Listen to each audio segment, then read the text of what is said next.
and a pathological change in the adipose tissue. So for most of these patients who have adipocytes in excess, they are secreting some cytokines which we have renamed as adipokines. And those adipokines are inflammatory molecules which are basically causing endothelial inflammation.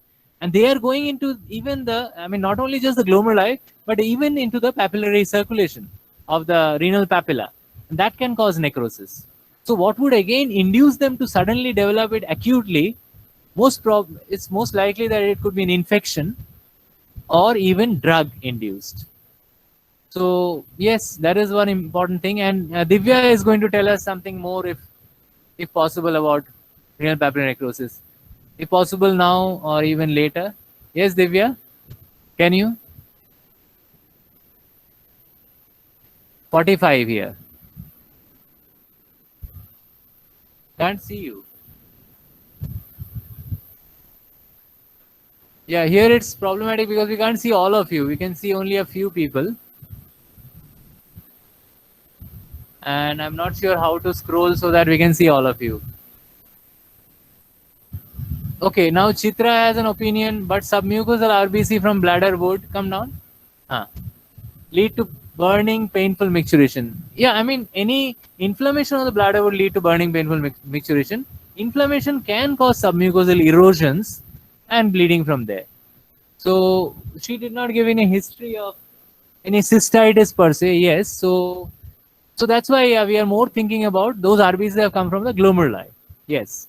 Now Simran is saying, could it be sickle cell anemia too? Yes, yes. If the RBCs are dysmorphic, in sickle cell anemia also you can have this kind of papillary necrosis as well as glomerular changes, glomerular injury, which can lead to RBCs escaping. So sickle cell glomerulopathy can also lead to that, and her anemia could be sickle cell anemia for all you know. So how did we rule out sickle cell anemia? We did not. Only thing is she's a 45-year-old lady and she has never had any previous episodes of anything to suggest sickle cell crisis or even symptoms of sickle cell anemia till now. So a sickle cell anemia by now at the age of 45 may have developed other prior episodes of crisis like severe body pains and pulmonary problems, cardiac problems. Anywhere there's a scope of organ dysfunction. Multiple organs can be affected by, again, same microvascular changes. So you see, it's very fascinating that genetic diseases can also cause a similar kind of microvascular affection, whereas metabolic diseases like diabetes, hypertension can also lead to microvascular affection. So yes, it's looking very similar as far as the expression of the disease is concerned. But the etiology, the cause of the disease is perhaps not sickle cell here, and it's more probably to do with the diabetes. Although 5 years of diabetes getting complicated into such a bad glomerular injury is something which is unusual, to say the least. Yes, next is Vihar. What is he saying? Yeah. Reduce immune response. Okay, if a person's immunity is down because of diabetes, then we can have infection. So currently, the only evidence of infection is possibly that her renal failure could have been induced by some kind of infection, although we're not seeing any other features of sepsis here. So infection, sepsis, septic inflammatory response syndrome would manifest in the form of leukocytosis, tachycardia, tachypnea. Most of it is not visible, although she did complain of shortness of breath. And we did see tachypnea in the initial phases, particularly when she was acidotic. So that was because of her acidosis rather than anything else. So yes, Simran is saying NSAIDs, we agree, NSAIDs is a possibility, although we haven't got the... so Vivek here is saying, could sepsis from infected diabetic foot ulcer be responsible? Yes, that's a very good possibility. It's possible, but yeah, then her diabetic foot did not look very infected. It was very dry and it was just a perforating ulcer which had healed, although the perforation was visible. But yeah, at this point of time, the sepsis was not locally visible. So Pavan is talking about vascular disorders with diabetes and infection can cause renal papillary. Yeah, we did talk about that. And what about Anne? Can we go below? She may be heterozygous and she wasn't exposed to low PO2. Okay. She's talking about sickle cell anemia, heterozygous. Okay, and she wasn't exposed. Yes. Good. Very good point. Hmm. But yeah, at the 45 years of age, suddenly a heterozygous sickle cell coming with all these features would also be very odd, isn't it? So Vihar is saying we know that she was diagnosed with diabetes 5 years ago, and she could have been diabetic even longer than that. Yeah, that's a very recurrent theme. Many people say that maybe the patients were diabetic even earlier than that. So with asymptomatic. So asymptomatic diabetes causing microvascular dysfunction. I think that's also an interesting topic. Like people who are asymptomatic, they don't have diabetes, but they are having microvascular injury for a long time. Yes, I mean, most of the times what we see are patients who have been screened and who have been detected, but it's possible that we may be missing a large subclinical, below the tip of the iceberg population. Although that would be, possibly it's not very common that way. Okay, Vivek is again saying HbA1c was appearing well controlled, but yes, but that may not be a true reflection in the background of anemia, yes, which is likely ACD or iron deficiency anemia. Yeah, ACD is anemia of chronic disease. Yeah. So, Vivek, how would the HbA1c be changed when the patient has anemia? Okay, I'll just put this question. We can answer it later. Now, because we don't have much time now. So, can we please know about her menstrual history? Though unlikely, it could help us to rule out a preeclampsia.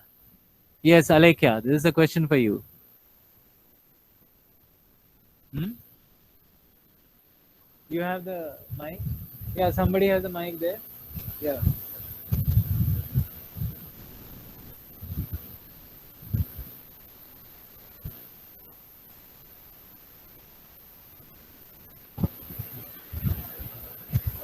This patient, she had attained her MENARC at 13 years of age, sir, and she was now postmenopausal 5 years back. Hmm. And Yeah, I think she had Chitra has one normal answered that delivery. question because you have put it in the log as well. So menopause 6 years ago. So that's it with menstrual history. And Uneven preeclampsia. hmm. Delivery events are uneven. Hmm. So there's one question whether the patient has diabetic retinopathy. Did she have what are the changes of diabetic? Yeah, you haven't shared a picture of that, but yeah, what kind of changes? Can you just tell us? Moderate changes of hypertension. Okay, so she had hypertensive retinopathy changes. That is maybe grade 3. That is cotton wool spots, hemorrhages, exudates, isn't it? Okay, Sushmita, dehydration can cause hyperosmolarity, which can lead to decrease in renal function. Yes. Yeah, so what will happen is if a patient's blood sugar becomes very high, that will cause a state of hyperosmolarity, and that will actually cause dehydration, not the other way around. When you have hyperosmolarity, you will tend to pass more urine, and your body fluids will be taken out, and that will cause dehydration. And yes, that can cause a pre-renal failure. Yes, definitely. But did that happen to this lady? Did she have very high blood sugars when she came in? So in this patient, it was not the case because her sugars are fairly well controlled, isn't it? Even when she came in. Generally, what happens in renal failure, your sugars become well controlled because the insulin is also not getting excreted. So that is one. Let's go down. Vihar hypertrophic cardiopathy is adding to her volume overload, leading to shortness of breath and on off. Yes, we did discuss that she could be having a microvascular dysfunction in the myocardium as well, and that is possibly causing a what we call as heart failure with preserved ejection fraction. Many of you have written about that also in your assignment, and that can cause a diastolic dysfunction, which can lead to features of heart failure, causing the anasarca and volume overload. Yes, go. Let's go down. That's it. Okay. So good feedback from the students. Um, so are there anything more that you would like to, discuss or know from us? Because we have just given you a sketchy view of renal failure. Because you see, we don't teach medicine in a way that, you start with renal failure pathology, then that, then this. Because we mainly look at the patient as a whole. and we look at her diabetes, we look at the renal failure, we look at the heart failure, all at the same time. And that's what you will have to be developing your competencies in, how to tackle the whole patient. And the parts have already been covered by the previous subjects where you have studied the pathology, where you have looked into the pharmacology and many other things. So we will be either asking you the questions on around all these which concern the patient's therapeutic questions, like pharmacological approach to this patient or non-pharmacological approach to this patient. So Alek has already demonstrated one non-pharmacological approach, that is dialysis. And the pharmacological approach is that the patient is getting insulin as and when required for her blood sugars. She has been put on iron and erythropoietin. At this stage, we are not sure how much useful they are, but the most useful would be packed red cells, which is again a non-pharmacological therapy and which has been given to her already. Yeah.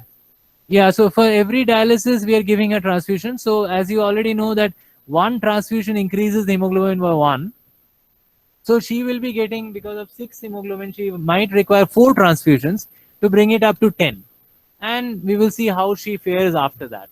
So we are taking care of the anemia that way. We are taking care of a renal failure, not really renal failure. We can't take care of that.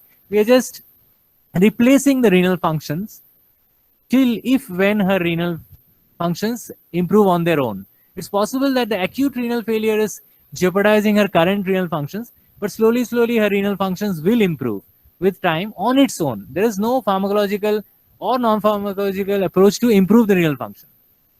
We can only replace the renal function, and that's what we are doing. We are doing a replacement therapy with dialysis, and we have to wait till her native kidneys pick up on their own and start functioning normally, and her creatinine comes down. So that is about the renal failure and the anemia. The diabetes also we are controlling currently with insulin, because we can't give her any oral hypoglycemic agents, which will cause hypoglycemia, which will not be, we will not be able to manage that hypoglycemia if we give her oral hypoglycemic agents now. So these are the 3 problems we are dealing with. Yeah, so the hemoglobin is already raised to more than, around 7 or 8.